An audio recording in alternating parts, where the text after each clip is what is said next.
खुद जस्टिस सुधांशु धूलिया ने कह दिया कि चुनाव आयोग जो दस्तावेज मांग रहा है, अगर उनसे मांगा जाए तो वे नहीं दे पाएंगे। सुप्रीम कोर्ट ने 10 जुलाई को बिहार में चल रहे वोटर लिस्ट के विशेष गहन पुनरीक्षण पर रोक नहीं लगाई है।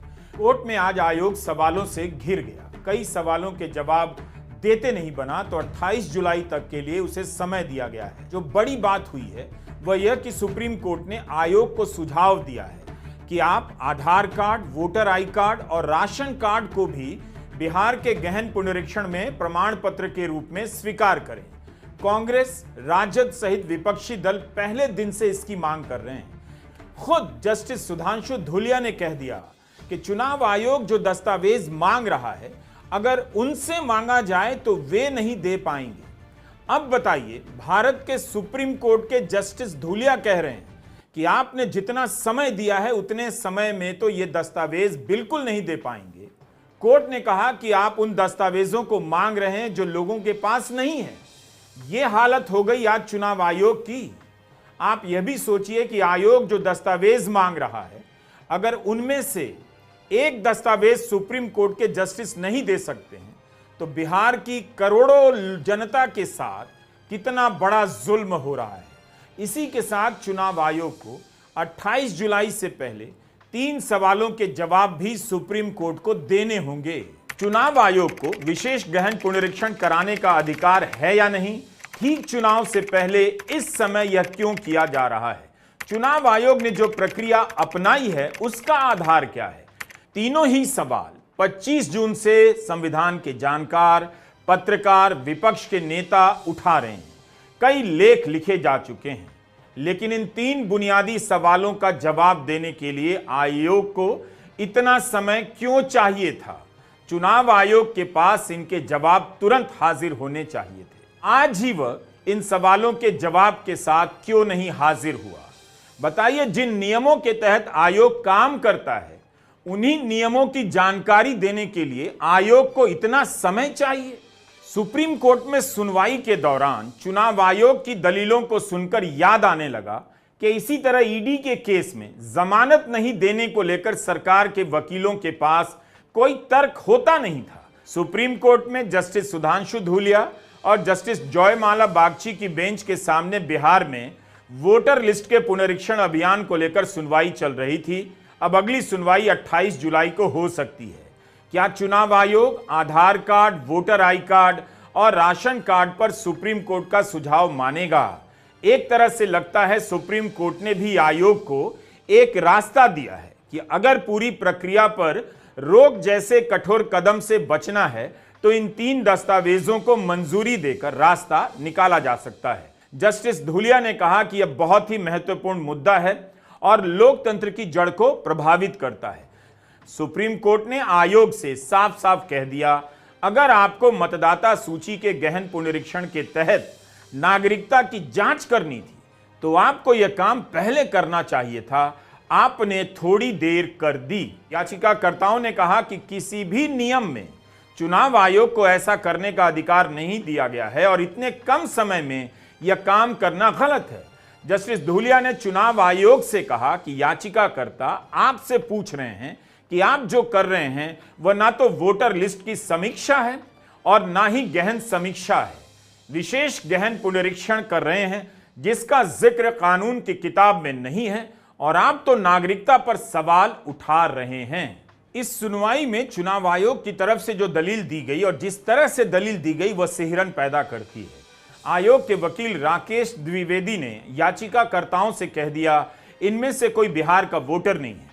इस बात का क्या मतलब है? अगर बिहार का कोई याचिकाकर्ता नहीं होगा तो बिहार में क्या कुछ भी किया जा सकता है? हमारा सवाल है कि चुनाव आयोग ने ही कहा है कि पूरे देश में विशेष गहन पुनरीक्षण हो रहा है, बिहार से शुरुआत हो रही है, तब इस सवाल का क्या मतलब था कि याचिकाकर्ताओं में से कोई बिहार का वोटर नहीं? जिस तरह से आयोग ने अपनी बात रखी वह लोकतंत्र के भविष्य को लेकर सवाल पैदा करता है। आयोग के वकील राकेश द्विवेदी ने association for democratic reform ADR के बारे में कह दिया, कोर्ट ने हाल ही में इन्हें फटकार लगाई है और एडीआर फिर से वही कर रहा है। बिहार में जमीन से जो खबरें मिल रही हैं और दिल्ली में जो बातें हो रही हैं उनमें जमीन आसमान का अंतर है। 8 करोड़ मतदाता फॉर्म भरने और प्रमाण पत्र जुटाने में लगा दिए गए हैं। जमीन की सच्चाई चुनाव आयोग के बड़े बड़े दावों पर सवाल करती है, लेकिन उन बातों का कहीं अता पता नहीं कि एक बीएलओ को कितना फॉर्म मिला है बांटने के लिए, कहां से कितना फॉर्म भरा गया है और जितना भरा गया है उनमें से कितने में लोगों ने दस्तावेज दिए हैं। उन्हें क्या पता कि जनप्रतिनिधित्व कानून क्या है, विशेष गहन पुनरीक्षण क्या है। अगर कोर्ट चाहता है कि यह सवाल लोकतंत्र की जड़ से संबंध रखता है तो उसे यही आदेश देना चाहिए कि एक एक लाइन की रिपोर्टिंग अखबारों में हो और चैनलों पर विस्तार से दिखाया जाए। बिहार की मासूम जनता अंधेरे में है और उसके वोट के अधिकार को लेकर सबसे बड़ी लड़ाई लड़ी जा रही। सुप्रीम कोर्ट ने इस समय और इतने कम समय में कराए जा रहे इस अभियान को लेकर बड़ी टिप्पणी की है। कोर्ट ने आयोग से कहा कि आप वोटर लिस्ट से नामों की छटाई कर सकते हैं, यह आपका अधिकार है, लेकिन अगर आप चुनाव के ठीक पहले करने का फैसला करते हैं तो इसमें समस्या है। आप किसी का नाम काट सकते हैं, लेकिन जिसका नाम 2025 के वोटर लिस्ट में होगा तब वो चुनौती देगा और इसमें समय लगेगा, फिर से सारी प्रक्रियाओं को दोहराना पड़ेगा। इस पर चुनाव आयोग के वकील राजीव द्विवेदी ने कहा कि रिवीजन एक्सरसाइज पूरी होने दीजिए, उसके बाद बेंच देख सकती है कि पूरी तस्वीर क्या है। क्या यही जवाब था कि जब ड्राफ्ट लिस्ट बन जाएगी तब देखिएगा? लिस्ट अभी क्यों बन रही है? कम क्या आयोग यही कह रहा है? इस पर हमारा सवाल है कि अगर ड्राफ्ट सूची को चुनौती देने के लिए आधार का इस्तेमाल हो सकता है, पहचान प्रमाणित करने के लिए आधार का इस्तेमाल हो सकता है, फिर आयोग आधार को स्वीकार करने से मना क्यों करता रहा? मगर यह मुमकिन है कि पर्याप्त कागज ना होने के कारण कुछ लोग सितंबर में प्रकाशित होने वाली अंतिम मतदाता सूची में शामिल ना हो पाए।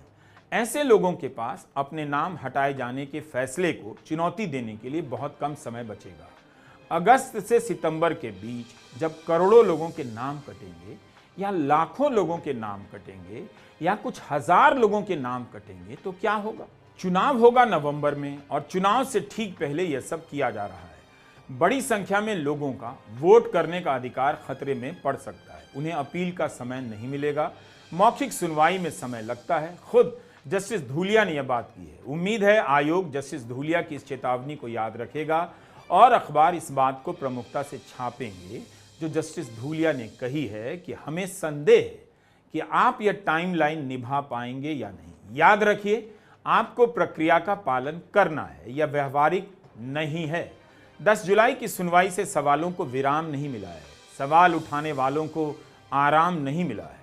इस बीच वाकई आयोग की तरफ से जो दावे किए जा रहे हैं वो दिल्ली में किए जा रहे दावों से काफी अलग है। सुप्रीम कोर्ट के सामने उसके जवाबों से यही लगा, तैयारी पूरी नहीं है, उसी तरह आधी अधूरी है जो 25 जून से बिहार में शुरू की गई है।